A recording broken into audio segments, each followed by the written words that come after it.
देवेंद्राची असत्यवाणी ऐकू नये रे कोणी, ऐकू नये रे कोणी. देवेंद्राची असत्यवाणी ऐकू नये रे कोणी, ऐकू नये रे कोणी. नमस्कार मित्रांनो, जय भीम. मी गौतम वावळ. माझ्या यूट्यूब चॅनलवर आपणा सर्वांचं अगदी मनापासून हार्दिक स्वागत करतो. मित्रांनो, आजचं आपलं कॅप्शन आहे देवेंद्राची असत्यवाणी आणि मी त्याला क्वेश्चन मार्क दिलाय. नेहमीप्रमाणे जर तुमच्या मनामध्ये प्रश्न निर्माण झाला असेल की मी असं का म्हणतोय, कशासाठी म्हणतोय, त्याला काही संदर्भ आहे का? मित्रांनो, या सर्व प्रश्नाची उत्तर आपल्याला या व्हिडिओमध्ये बघायची आहेत. तर वेळ न दवडता चला बघूया देवेंद्राची असत्यवाणी काय. आता मी 100% इथे असत्य आहे असं म्हणणार नाही आणि 100% सत्य आहे असंही म्हणणार नाही. त्यामध्ये काही गोष्टी जुळवाजुळव करण्याचा प्रयत्न केलाय, ओढून तोडून आणण्याचा प्रयत्न केलाय. आणि आपल्याला तर माहीतच आहे की देवेंद्र फडणवीस म्हटलं की कशा पद्धतीनं गोष्टी जुळवायचा प्रयत्न करतायत. तर मित्रांनो, बघूया की असं कोण म्हणतंय देवेंद्राची ही असत्यवाणी आहे. तर त्याचं साधं सोपं सरळ उत्तर असं आहे की मी असं म्हणतोय की ही देवेंद्राची असत्यवाणी आहे. म्हणजे हे सत्य नाहीये, त्यामध्ये काही सत्य आहे पण काही ओढून तोडून आणण्याचा प्रयत्न केलाय. आणि व्हिडिओ बघितल्यानंतर तुम्हाला काय वाटेल हे तुम्ही नंतर सांगायचंय. दुसरा जो प्रश्न आहे, का म्हटलं जातंय असं, तर मित्रांनो त्याचं साधं सोपं सरळ उत्तर असं आहे की 28 मे 2025 मुंबई या ठिकाणी एक कार्यक्रम आयोजित केला जातो आणि त्या कार्यक्रमामध्ये महाराष्ट्र राज्याचे मुख्यमंत्री म्हणून, गृहराज्यमंत्री म्हणून ज्या व्यक्तीने भाषण केलं किंवा ज्या व्यक्तीने आपलं वक्तव्य व्यक्त केलं ते जर ऐकलं तर मग मी जे काही कॅप्शन दिलंय असंच वाटतंय आणि असंच म्हणावं असं सुद्धा वाटतंय. चला, तिसरा प्रश्न जो आहे की याला काही संदर्भ आहे का? होय मित्रांनो, याला संदर्भ असा आहे की 28 मे 2025 या भारत देशामध्ये, या महाराष्ट्रामध्ये एका व्यक्तीची ओळख ही स्वातंत्र्यवीर म्हणून केली जाते आणि ती व्यक्ती none other than Vinayak Damodar Savarkar. आणि ह्या विनायक दामोदर सावरकरांची 142वी जयंती 28 मे 2025 मुंबई या ठिकाणी धूमधडाक्यात साजरी केली जात होती. आणि त्यामध्ये महाराष्ट्राचे मुख्यमंत्री म्हणून, गृहमंत्री म्हणून आदरणीय देवेंद्र फडणवीस यांना बोलवलं जातं. आणि त्यामध्ये देवेंद्र फडणवीस आपल्या वाणीनं सर्व लोकांना मंत्रमुग्ध करतात आहेत, ओढून तोडून काही गोष्टी आणण्याचा प्रयत्न करतायत. आणि ते बघितलं की मग असंच म्हणावं वाटतं की ही देवेंद्राची असत्यवाणी आहे. आणि मी त्याला क्वेश्चन मार्क दिलाय कारण मला असं वाटतंय, ते तुम्हाला वाटतंय का? खरं की खोटंय? मित्रांनो, चला तर मी जो व्हिडिओ बघितला तोच तुम्हीही बघा. गिरीच्या जेलमध्येही जर आपण जाऊन बघितलं तर इंग्रज सावरकरांना किती घाबरायचे हे आपल्या लक्षात येईल. त्याही ठिकाणी कोणाशी त्यांचा संपर्क येऊ नये अशा प्रकारचा प्रयत्न हा इंग्रजांनी केला. आणि त्यानंतर त्यांना जेव्हा जिल्हाबंदी टाकली, आपल्याला दादांनी आताच सांगितलं, ज्या प्रकारचं काम त्यांनी या ठिकाणी जाती प्रथेच्या विरुद्ध केलेलं आहे. आणि विशेषतः त्या ठिकाणी आपल्याला माहिती आहे जाती उच्छेदक निबंध हे सावरकरांनी लिहिलेले आहेत. हे जाती उच्छेदक निबंध जर आपण सावरकरांचे वाचले तर आपल्या लक्षात येईल की जाती प्रथा ही आपल्यामध्ये कशी आली, ती वैदिक धर्मात नव्हती, ती कशी आली, ती कोणी आणली आणि खऱ्या अर्थानं ज्यांना शूद्र म्हणून हिणवलं गेलं ते कोण होते आणि त्यांचं सामर्थ्य काय होतं, या सगळ्या गोष्टी स्वातंत्र्यवीर सावरकरांनी त्या ठिकाणी मांडलेल्या आपल्याला पाहायला मिळतील. त्यांनी त्या काळामध्ये ज्यांना क्षुद्र मानलं जायचं त्यांच्या घरी पिण्याचं पाणी पिण्याकरता सावरकर स्वतः जायचे. त्यानंतर मग सावरकरांनी पंक्ती सुरू केल्या, पंक्तीभेद संपवा, सगळ्यांनी एका पंक्तीत जेवलं पाहिजे, त्यामुळे स्वतः जेवायला जायचे. त्या ठिकाणी इतरांना बोलवायचे, पंक्ती करायचे. पतित पावन मंदिरासारख्या मंदिराचं त्यांनी काम केलं. आणि सगळ्यात महत्वाचं की महाडच्या 14 तळ्याचा जो लढा भारतरत्न डॉक्टर बाबासाहेब आंबेडकर लढले, त्यावेळी भारतरत्न डॉक्टर बाबासाहेब आंबेडकरांनी साक्षीदार म्हणून स्वतःच्या वतीनं सावरकरांना बोलवलेलं होतं. आणि सावरकरांच्या साक्षीत हा जो काही निकाल आला हे चौदार तळ सगळ्यांकरता उघडं असेल. याच्यामध्ये जे महत्वाचे साक्षीदार होते, ज्यांच्या साक्षीने हा निर्णय कोर्टाने दिला, त्यातले एक स्वातंत्र्यवीर सावरकर होते. त्यामुळे समरसतेच्या क्षेत्रामध्ये जे सावरकरांनी केलेलं काम आहे आणि स्वातंत्र्यवीर सावरकरांनी त्या काळामध्ये आंतरजातीय विवाह करा अशा प्रकारे एक प्रोत्साहन दिलं आणि सांगितलं की जोपर्यंत आपल्या समाजामध्ये आंतरजातीय विवाह आपण करणार नाही तोपर्यंत आपण जाती प्रथा संपवू शकणार नाही. आणि आपण जर इतिहास बघितला तर इतिहासामध्ये आपल्या देशाचं जे पतन झालं ते या प्रथेमुळेच आपलं पतन झालेलं आहे. आपण कोणाला तरी वर बसवलं, कोणाला तरी खाली बसवलं आणि यातनं आपली समता गेली, आपली समरसता गेली. आणि म्हणून ही समता आणि समरसता आणण्याकरता अशा प्रकारचे विवाह झाले पाहिजेत, याचा सातत्याने उल्लेख हा त्यांनी बघितला. आणि हे बघितल्यानंतर मित्रांनो माझ्या मनामध्ये काही 4-5 प्रश्न निर्माण झाले. ते प्रश्न म्हणजे की इंग्रज सरकार सावरकरांना घाबरत होतं. दुसरा प्रश्न, इंग्रज सावरकरांनी जाती निर्मूलनासाठी लिखाण केलं, निबंध लिहिले आणि ते जाती निर्मूलन प्रथेसाठी कट्टर समर्थक होते किंवा विरोध करत होते असं म्हणायला हरकत नाही निर्मूलन करण्यासाठी. तिसरा जो प्रश्न होता तो पतित पावन जे मंदिर आहे या मंदिराचा प्रश्न. चौथा प्रश्न तो महाडचा चौधार तळ्याचा प्रश्न. आणि 5वा प्रश्न की आंतरजातीय विवाह करायला सावरकराची संमती. मित्रांनो या सर्व प्रश्नाची उत्तर आपण स्टेप बाय स्टेप बघूया आणि यामधून देवेंद्र फडणवीस हे असत्यवाणी कशी मांडतायत किंवा जुळवाजुळव कसं करतायत आणि जे त्यांना हवंय ते कशा पद्धतीने ओढून आपल्यावर बिंबवण्याचा प्रयत्न करतायत ते या ठिकाणी दिसतंय आपल्याला. तर पहिला प्रश्न काय की सावरकरांना इंग्रज सरकार घाबरत होतं. ते आपण तिथं गेल्यानंतर त्या तुरुंगात गेल्यानंतर आपल्याला कळेल. आता मला काही समजत नाहीये, ही गोष्ट घडलेली आहे आणि आपण जर आता तिथं गेलं तर आपल्या काय लक्षात येणार आहे की इंग्रज सरकार कसं घाबरत होतं, तिथं काय नेमकं दाखवलंय आणि त्याच्यावरून आपल्याला अंदाज कसा येईल की इंग्रज सरकार सावरकरांना किती घाबरत होतं. पण ते देवेंद्र आहेत, त्यांनी ते मांडण्याचा प्रयत्न केलाय. मित्रांनो राहिला प्रश्न की देवेंद्र फडणवीस जे सांगतायत की ते रत्नागिरीच्या तुरुंगामध्ये सावरकर होते, का होते हे नाही सांगत आहे, फक्त इंग्रज सरकार त्यांना घाबरतंय हे मात्र सांगतायत. तर चला बघूया की इंग्रज सरकार सावरकरांना घाबरत होतं, मान्य करून चालूया आपण. पण एक प्रश्न निर्माण होतो मित्रांनो, सरकार कुठलंही असेल, आता हे इंग्रज सरकार आपल्या देशावर राज्य करत होतं, मग त्यांच्या सरकारच्या विरोधात जर कुठलाही माणूस असेल म्हणजे त्यांच्याकडचा असेल किंवा भारत देशामधला कोणीही माणूस असेल, जर त्या सरकारच्या विरोधात आंदोलन करत असेल, मोर्चा करत असेल, लिखाण करत असेल, लोकांना पेटवण्याचा प्रयत्न करत असेल, जागवण्याचा प्रयत्न करत असेल आणि ती सरकार विरोधी भूमिका असेल तर अशा मंडळींना सरकार उचलून तुरुंगात टाकतं. मग ते इंग्रज सरकार असो की आत्ताचं सरकार असो, स्वकीय सरकार असो, सरकार हे सरकारच असतं. पटत नाहीये? चला बघूया. जर देवेंद्र फडणवीस असं म्हणतायत की इंग्रज सरकार सावरकरांना घाबरत होतं आणि त्यांनी त्यांना तुरुंगात टाकलं, पण त्यांनी तुरुंगात का टाकलं होतं हे देवेंद्र फडणवीसांनी सांगितलेलं नाहीये. तर मित्रांनो ते संदर्भ आपण जरा पहिलं समजून घ्या आणि तो समजून सांगण्याचा मी प्रयत्न करतोय, कारण फक्त त्या गोष्टी रूपाने मांडलं तर आपल्याला खरं वाटतं, परंतु जर तारखा जुळवायचा किंवा वर्ष जुळवायचा प्रयत्न केला तर मात्र आपल्या लक्षात येईल की खरंच याच्यामध्ये काहीतरी गोची होते. चला पहिलं बघूयात की सावरकरांना तुरुंगात का टाकलं होतं. बरोबर आहे. तर त्याचं उत्तर असं आहे की 21 डिसेंबर 1909 नाशिकचा कलेक्टर जो आहे AMT जॅक्सन याची हत्या करण्यात आली. आणि हत्या कोणी केली तर अनंत कान्हेरे आणि त्याच्या साथीदारांनी म्हणजे यांनी.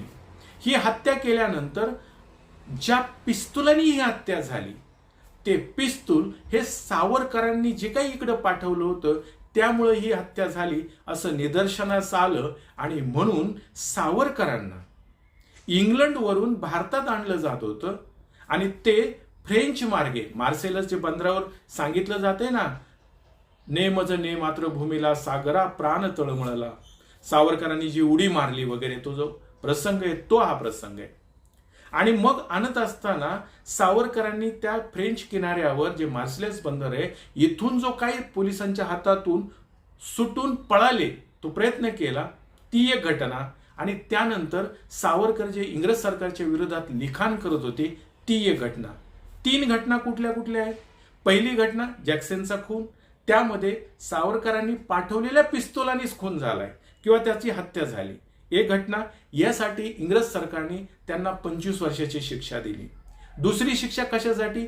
त्यांच्या सरकार विरोधी लिखाणासाठी. आणि तिसरी शिक्षा, जे काही फ्रेंच किनारपट्टीवर मार्सेलेस बंदरातून पोलिसांच्या हातून पळाले त्याच्यासाठी एक म्हणून, म्हणजे ह्या 2 शिक्षेसाठी 25 वर्षाची, अशी 50 वर्षाची शिक्षा सावरकरांना या इंग्रज सरकारने दिली. आणि ती शिक्षा सावरकर त्या ठिकाणी भोगत होते. आणि मग हे काय सांगतायत की दुसऱ्यांचा संपर्क येऊ देत नव्हते. आता एखादा जो कैदी असतो, आत्ताही तुम्ही जर बघितलं तुरुंगामध्ये, तर सेलमध्ये कैदी एकट्यालाच ठेवलं जाते. मग आता छोटा राजन असेल किंवा जे काही बॉम्बस्फोटामधले आपले आरोपी होते किंवा अजून कुठल्या आंदोलनामधले काही लोक असतात, अशा लोकांना सुद्धा सेलमध्ये ठेवलं जातं की सरकारचा वचक बसला पाहिजे, त्यांनी पुन्हा सरकार विरोधी भूमिका करू नये म्हणून. मग इथं मात्र देवेंद्र फडणवीस म्हणतात इंग्रज सरकार खूप घाबरत होतं त्यांना. ठीक आहे, चांगली गोष्ट आहे, परकीय होते ते आपल्या माणसाला घाबरलेच पाहिजे, त्यात काही वावगं नाही, म्हणून ते त्यांचं मान्य करूया.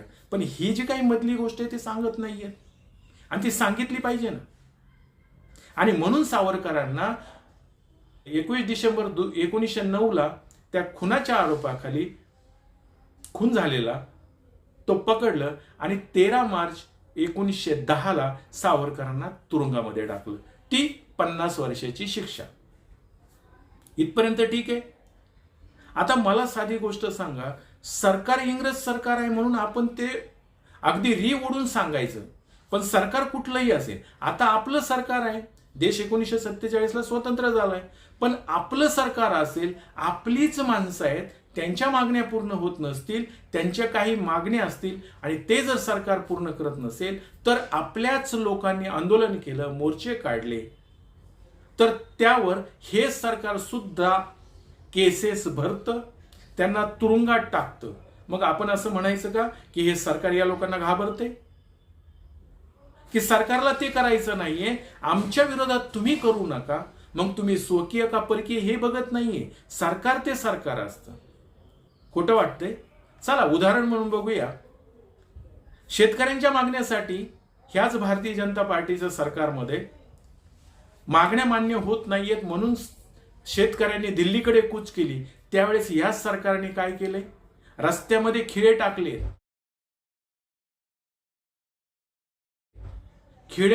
रोवले की ते गाड्या तिथपर्यंत पोहोचल्या नाही पाहिजेत, बॅरिकेशन टाकले, हे तुम्हाला माहीतच आहे. त्याच्यामध्ये जवळजवळ 700 शेतकऱ्यांच्या म्हणजे हत्या झाल्या असं म्हणायला हरकत नाही, आणि ते पूर्ण सरकारमुळे झाले, हे आपल्याला माहीतच आहे. मग असं म्हणायचं का की शेतकऱ्याला सरकार घाबरलंय? नेमकं काय म्हणायचं?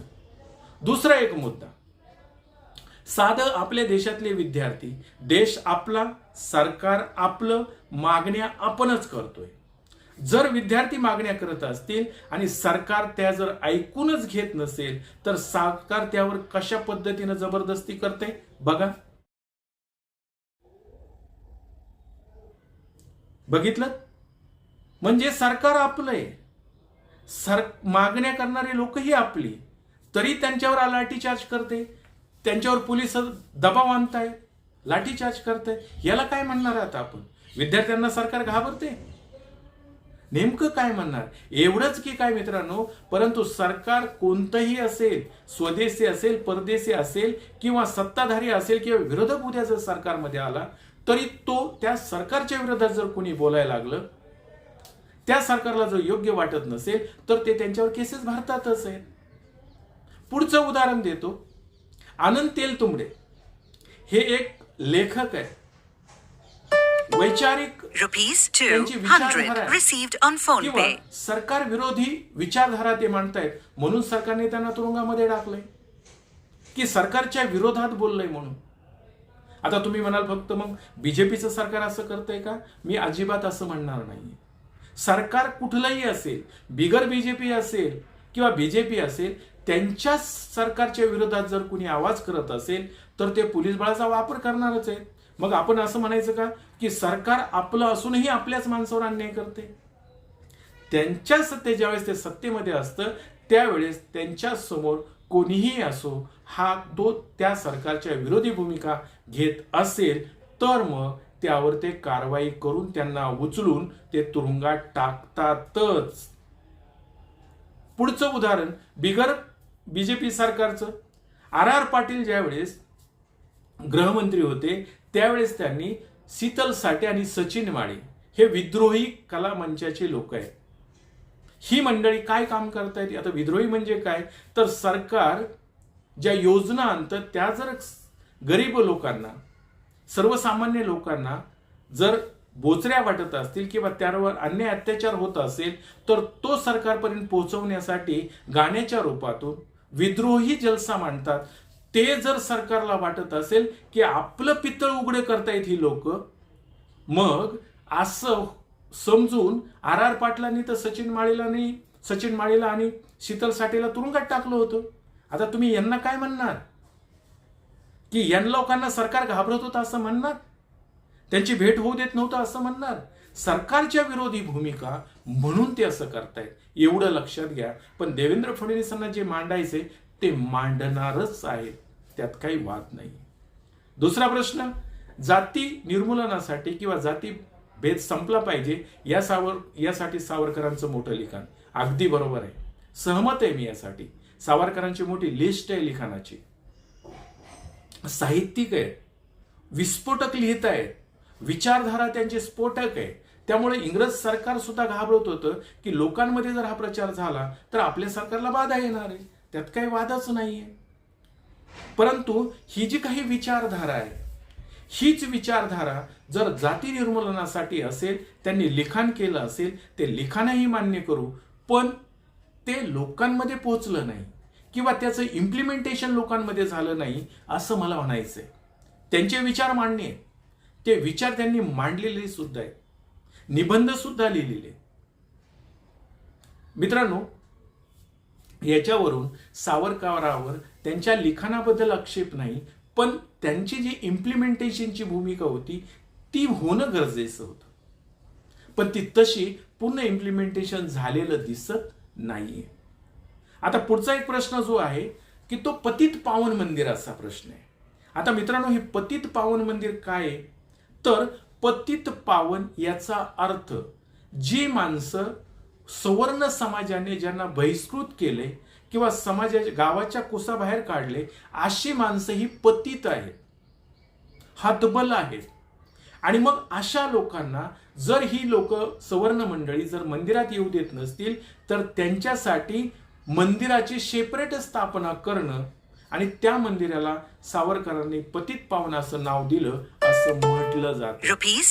आता याच्यामध्ये तुम्हाला एक गंमत सांगतो. मी जे बघितलं किंवा जी माहिती मिळाली मला त्याच्यामध्ये असं आहे की हे मंदिर कुठे आहे तर रत्नागिरीमध्ये, आणि रत्नागिरीमध्ये हे मंदिर बांधले. या मंदिरामध्ये काय आहे तर लक्ष्मी नारायणाची मूर्ती बसवली आणि त्या मंदिराला पतित पावन मंदिर असं नाव दिलंय.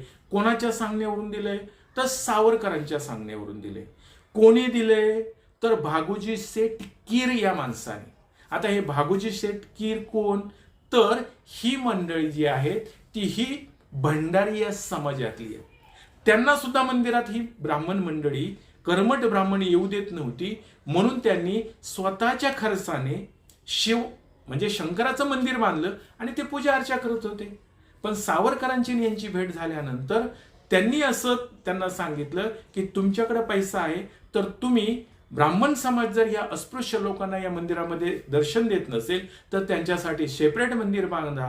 मग 3 लाख रुपये खर्च करून भागोजी शेठ कीर या माणसाने मंदिर बांधलं, त्याला पतित पावन नाव दिलं. आता ही माहिती आली आपल्याकडं, पण माहितीच्या मागची माहिती जर बघितली तर मला असं वाटतं की भागोजी शेठ कीर यांनी मंदिर बांधलं. कधी बांधलं? 1931 ला. स्वतःचे पैसे खर्चले, चांगली गोष्ट आहे. पण त्यावेळेस सावरकर कुठे होते? त्यावेळेस सावरकर तर तुरुंगात होते ना. सावरकर कधी सुटलेत? 1937ला, आणि मंदिर बांधलं 1931ला. मग यांची भेट तुरुंगात कशी झाली किंवा यांनी कसा निरोप दिला? आणि सावरकरांना अटक कधी झाली? 13 मार्च 1910ला. मग हे जे काही गोष्टी असतील, ह्या गोष्टी कशा जुळवल्यात की काय हे आपल्याला समजायला तयार नाही. परंतु जर याची सनावळ्या काढल्या आपण किंवा वर्ष तारखा बघितल्या तर याच्यामध्ये काहीतरी गोडबंगाल दिसतंय. पण देवेंद्र फडणवीस सारखी माणसं RSSच्या तालमीमध्ये तयार झालेली आहेत, त्यामुळे सनावळ्या न सांगता ते जुळवण्याचा प्रयत्न करतायत. ते बघितल्यानंतर असं वाटतं की हे अगदी बरोबर आहे. आता या ठिकाणी मला काय वाटतं की पतित पावन मंदिर बांधलं अस्पृश्यांसाठी.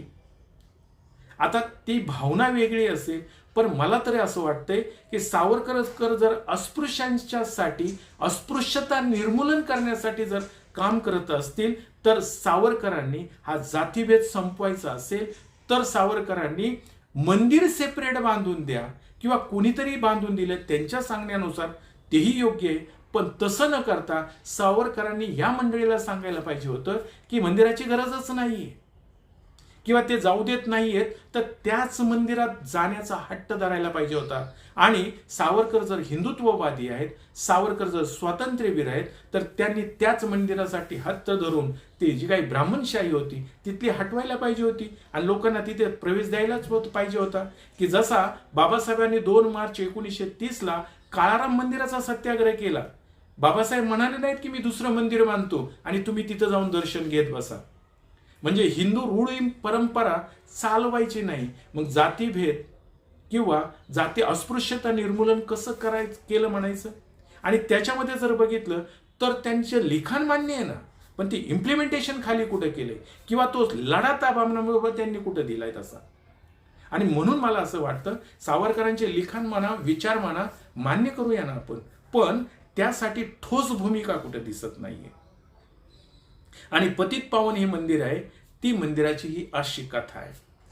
आता पुढचा जर प्रश्न बघितला मित्रांनो, तर पुढचा प्रश्न असा आहे की चौदार तळ्याचा जो सत्याग्रह झाला बाबासाहेबांचा, याच्यामध्ये जातीभेद कसा आला, कुठून आला, काय आला, हे देवेंद्र फडणवीस सांगतायत. आणि असं म्हणतायत की बाबासाहेबांनी सावरकरांच्या जे काही साक्षीदार आहेत, जो लढा झाला त्याच्यामध्ये सावरकर एक महत्वाचे साक्षीदार आहेत त्याच्यामध्ये.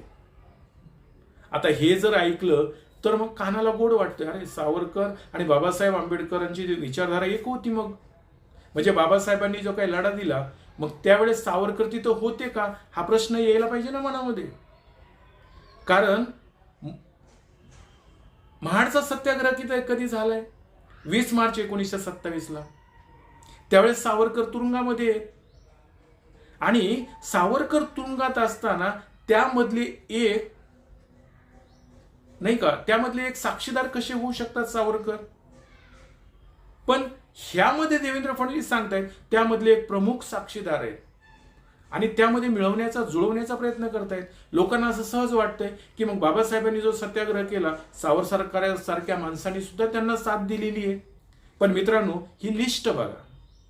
या बघितल्यानंतर तुमचं असं लक्षात येईल की देवेंद्र फडणवीस बिलकुल सत्य आणि असत्य बोलण्याचा प्रयत्न करतायत. आणि हे जर बघितलं तर त्यामध्ये जी काही लोकांची नावं आहेत त्याच्यामध्ये सावरकरांचं कुठंही नाव नाही. आणि त्यावेळेस तर सावरकर तुरुंगात होते. आणि इकडे मात्र एक कॉन्ट्रडिक्शन येते त्याच्यामध्ये की धनंजय कीर यांनी स्वातंत्र्यवीर सावरकर हे जे काही पुस्तक लिहिलं मित्रांनो, आणि त्याच्यामध्ये त्यांनी असं म्हटलंय की त्याचा एक पॅरा त्याच्यामध्ये तुम्हाला नेटवर बघायला मिळेल. पण नेटवर जी माहिती कोणीतरी टाकतंय, पण ते संदर्भ विचारधारा म्हणून जर बघायचं झालं तर मग ते आपल्याला कॉन्ट्राडिक्शन किंवा विरोधाभास दिसतोय. त्याच्यामध्ये त्यांनी असं पॅरा दिलाय की डॉक्टर बाबासाहेब आंबेडकर यांनी सावरकरांना कळवले की सामाजिक सुधारणेच्या क्षेत्रामध्ये तुम्ही काम करीत आहात, त्याविषयी अनुकूल अभिप्राय देण्याची संधी घेत आहे. जर अस्पृश्य वर्ग हिंदू समाजाचा अभिन्न भाग व्हायचा असेल तर नुसती अस्पृश्यता जाऊन भागणार नाही, तर चातुर्वर्ण्याचे उच्चाटन झाले पाहिजे. ज्या थोड्या लोकांना याची आवश्यकता पटली आणि आहे त्यापैकी एक आपण आहात हे सांगायला मला आनंद वाटतो. संदर्भ काय दिलाय? स्वातंत्र्यवीर सावरकर आणि लेखक आहे धनंजय कीर. आता मित्रांनो, हे जर बघितलं तर मग असं लक्षात येतं की धनंजय कीरनी हे लिहिलंय. मग याच्यामध्ये ही सुधारणावादी वाटते की बाबासाहेब जर असं म्हणत असतील तर त्यावेळेस तर सावरकर तुरुंगात आहेत ना. मग हे बाबासाहेबांनी नेमकं कुठं म्हटलं? 27चा सत्याग्रह झाल्यानंतर मधला जो पिरियड आहे 10 वर्षाचा पिरियड आहे, नेमकं बाबासाहेबांनी असं कुठं म्हटलं? तर धनंजय कीर त्यांच्या पुस्तकात सांगतायत. जुळवण्याचा प्रयत्न होतोय का? तर मित्रांनो, दुसरं एक जर पुस्तक बघितलं तर चंद्रकांत झटाले नावाचे लेखक आहेत. त्यांनी घोषित देशभक्ताशे वास्तव, आणि या पुस्तकामध्ये ते असं म्हणतायत की सावरकर असं म्हणतायत की जे सुधारणावादी आहेत, या सर्व सुधारणावाद्यांना तोफेच्या तोंडी दिलं पाहिजे आणि त्यांना मारून टाकलं पाहिजे, आणि ते मारणं म्हणजे ईश्वरी कार्य आहे. आता हे त्यांचं जे म्हणणं आहे, हे जर मान्य केलं, सुधारणावादी म्हणजे कोण? तर हेच अस्पृश्य निवारण असेल किंवा जाती प्रथा नष्ट करायचं असेल, यांनाच आपण सुधारणावादी म्हणतो ना.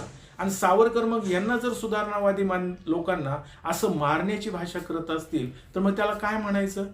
तर ल न गोखले असं त्या ठिकाणी सांगतायत. सावरकर असं म्हटले, परंतु ज्या वेळेस गोपाळकृष्ण आगरकरांना लोक मारायला निघाली, कारण गोपाळकृष्ण आगरकर हे सुधारणावादी आहे, त्यावेळेस सावरकरांनी काय सांगितलं?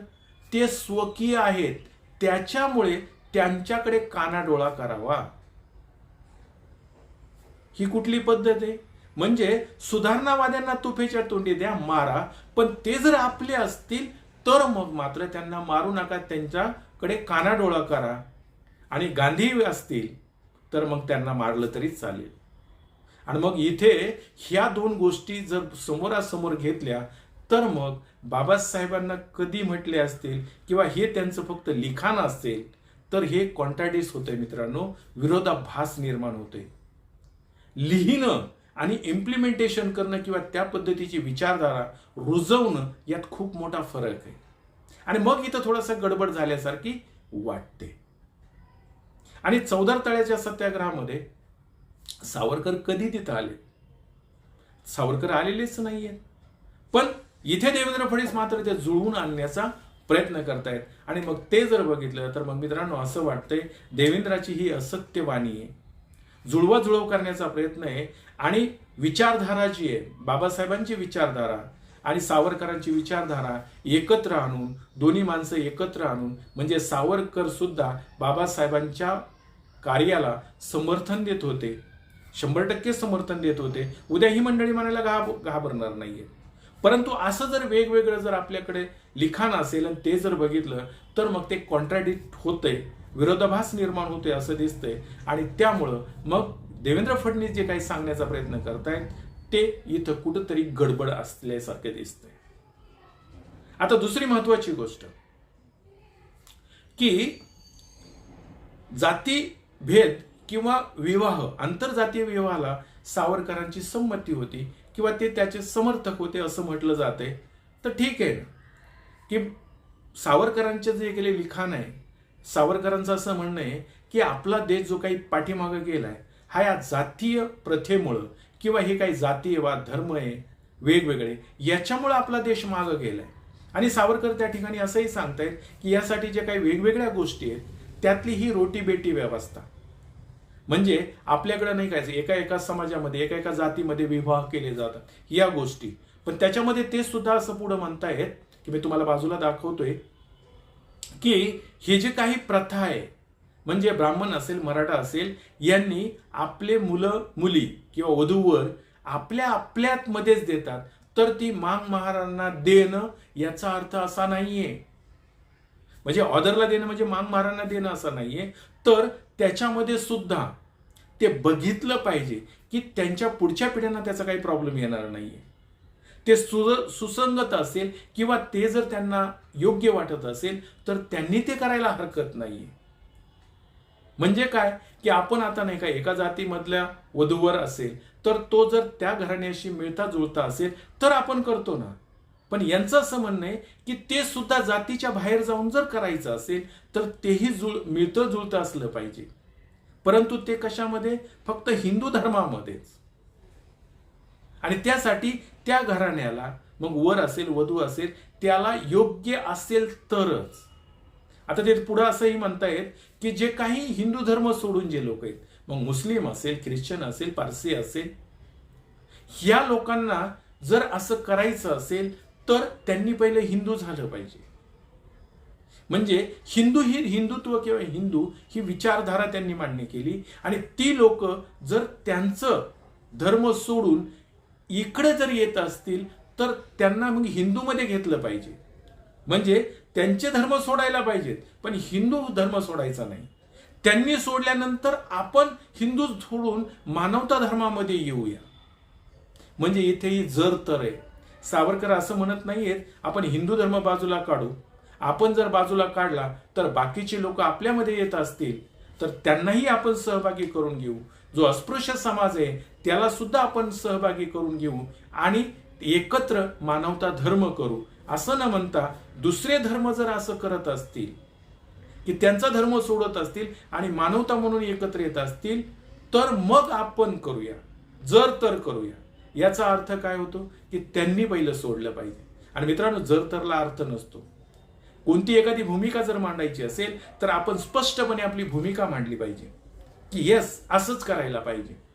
आणि ते असंही सांगतायत जोपर्यंत हिंदू, मुस्लिम असेल, ख्रिश्चन असेल, पारसी असेल, ईसाई असेल, ही मंडळी त्यांचा धर्म सोडत नाही तोपर्यंत हिंदूंनी सुद्धा आपला धर्म रक्षण केलं पाहिजे. म्हणजे धर्म सोडला नाही पाहिजे. आणि सर्वांनी आपली जात ही हिंदूच लावली पाहिजे.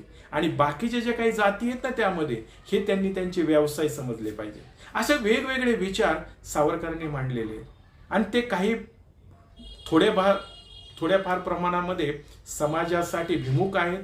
परंतु आज जर बघितलं तर देवेंद्र फडणवीस ज्या पद्धतीने ते जुळवण्याचा प्रयत्न करतायत, बाबासाहेबांना तिकडून इकडे खेचण्याचा प्रयत्न करतायत, त्यांची विचारधारा जुळवण्याचा प्रयत्न करतायत. मित्रांनो, हे जर बघितलं तर मग ही जी काही भारतीय जनता पार्टी आहे, यांची जी काही मातृ संघटना आहे RSS, यांनी जे सावरकरांचं जे काही हिंदुत्व आहे किंवा सावरकरांना जे स्वातंत्र्यवीर ठरवलं यांनी एकदा करायचंय तर हे करणारच आहे. कारण जी मंडळी ज्या गोष्टी यांना शक्य आहेत त्या हे करतातच आहेत. पण ज्या गोष्टी अशक्य आहेत, आता इथं करू शकत नाही, मग त्यांच्याशी जुळवून त्यांची विचारधारा कशी जुळवता येईल ते करून ते बोलण्याचा प्रयत्न करतायत. आणि बोलणंही असं की खोटं बोल पण रेटून बोल. आणि आपण बोलल्यानंतर ते जर कोणी काही बघत असेल, चेक करत असेल, ते खोटं ठरत असेल, यांना बिलकुल पर्वा नाहीये. म्हणजे काहीही झालं तरी सावरकरांना स्वातंत्र्यवीर मानायचे.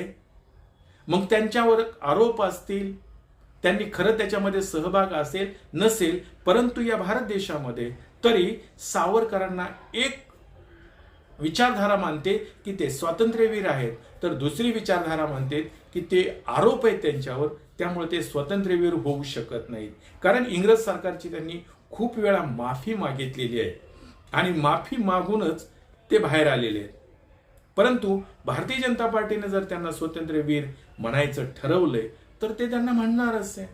आणि मग त्यासाठी ज्या गोष्टी योग्य वाटतील, ज्या गोष्टी ते बसवायचा प्रयत्न करतायत, आणि देवेंद्र फडणवीसांचं तर तेच आहे ना की या ठिकाणी त्यांनी ज्या गोष्टी सांगितल्या, मी 100% त्या चूक आहेत असं म्हणणार नाही, 100% बरोबर आहे असंही म्हणणार नाही, पण त्याच्यामध्ये काही जुळवून आणले, काही ओढून तोडून आणायचा प्रयत्न केलाय, काही ठिकाणी सनवळे न सांगता फक्त गोष्ट सांगायचा प्रयत्न केलाय. आणि ती गोष्ट सांगितली की आपल्याला काहीच वाटत नाहीये.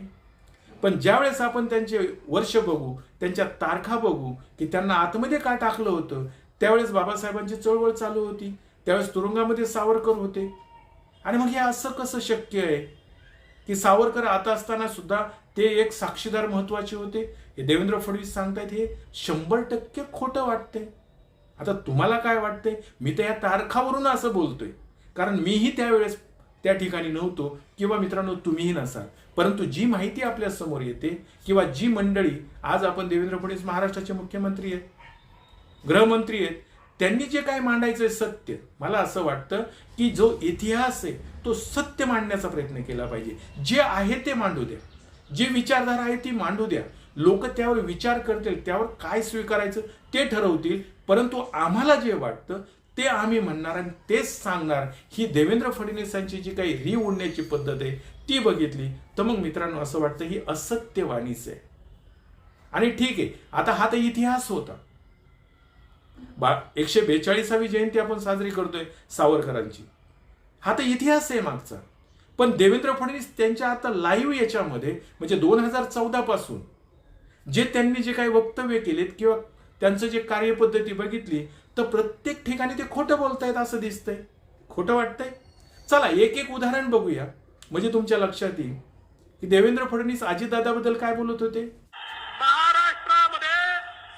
महाराष्ट्रामध्ये जो सिंचनाचा घोटाळा अजित पवारांनी केला सांगायचं झालं तर आमचं सरकार आल्यानंतर अजितदादा चक्की पिसिंग पिसिंग पिसिंग. हा फोटो बघा, बघितला छगन भुजबळाविषयी. तुम्ही स्वातंत्र्य संग्राम सैनिका म्हणून नाही जेलमध्ये टाकलं, भारताच्या स्वातंत्र्याकरता लढले म्हणून जेलमध्ये नाही टाकलं, कुठे नाशिक करता आंदोलन केलं म्हणून जेलमध्ये नाही टाकलं. तुम्हाला जेलमध्ये टाकलं तुम्ही भ्रष्टाचार केला म्हणून, काळा पैसा कमवला म्हणून. फोटो बघा. पुढे राज ठाकरेंबद्दल देवेंद्र फडणवीस काय म्हणत होते. व्यक्ती क्रिकेटमधनं रिटायर झाल्यावर तो काय करतो, तो कॉमेंट्री करतो. अर्थात तो बांधून घेऊन करतो, हे करतायत की नाही मला माहित नाही, पण तशी राज ठाकरेंची आवश्यक. इकडे एक बोलायचं आणि लगेच तिकडे जाऊन त्यांच्याकडे फोटो काढायचे किंवा त्यांच्या घरी जायचं. ह्याला काय म्हणायचंय? दुटप्पी भूमिका म्हणायचंय की एका बाजूला एक बोलायचं, दुसऱ्या बाजूला दुसरं बोलायचंय. चव्हाण, अशोक चव्हाणांबद्दल देवेंद्र फडणवीसांचं काय मत होतं? त्यांना घेऊन बसले ना आतमध्ये. हे बघितलं एवढंच काय, पण ही जी काही विचारधारा आहे या मंडळींची म्हणजे भारतीय जनता पार्टीची, यांचे आका म्हणजेच पंतप्रधान हे तर पुढचे आहेत सगळ्या. जितना फेकना है उतना फेको, लोग देखेंगे क्या करना है. त्यांनी तर अजितदादांना 70,000 कोटीच्या घोटाळ्यामध्ये टाकलं. की बात करूं तो एनसीपी पर भी करीब करीब 70,000 करोड़ रुपए के घोटालों का आरोप है. आणि काय झालं माहित नाही, लगेच त्यांनी त्यांच्या सरकारमध्ये घेतलं. घोटाळा संपला. आता जर ही मंडळी आता एवढं आपण डोळ्यांनी पाहतोय, कानाने ऐकतोय, समोर चाललेलं जर खोटं खऱ्याचं खोटं खोट्याचं करत असतील तर माझं स्पष्ट मत आहे ज्या इतिहासामधल्या ज्या घटना आहेत ह्या यांच्या पद्धतीनं मांडणार आणि त्या सत्य आहेत असं करण्याचा प्रयत्न करणार, ते मांडण्याचा प्रयत्न करणार. आणि म्हणून मित्रांनो मी यांना असं म्हटलंय की ही देवेंद्राची असत्यवाणी आहे. काय म्हटलंय? ही देवेंद्राची असत्यवाणी. आणि ही असत्यवाणी जर असेल तर त्यावर तुम्ही ठरवायचंय की देवेंद्र किती खरं बोलतायत. आता तुमच्या समोर आहे. 2014 पासून आज 2025 पर्यंतचा कालावधी बघितला तर त्यामध्ये कितीतरी घटना अशा निघतील की देवेंद्र फडणवीस असत्य बोलताना दिसत आहेत. आणि मग जर भूतकाळामध्ये त्यांना माहिती आहे भूतकाळात कोण डोकवायला जाणार आहे, त्यामुळं रेटून बोलतायत, खोटं बोलतायत. आता मी जे हे तुम्हाला सर्व सांगितलं मित्रांनो, हे तुम्हाला पटतंय न पटतंय हे मला कॉमेंट्समध्ये तुम्ही नक्की सांगा. आणि मी जे म्हणले देवेंद्राची असत्यवाणी ऐकू नये रे कोणी, ऐकू नये रे कोणी. बरोबर आहे ना? धन्यवाद.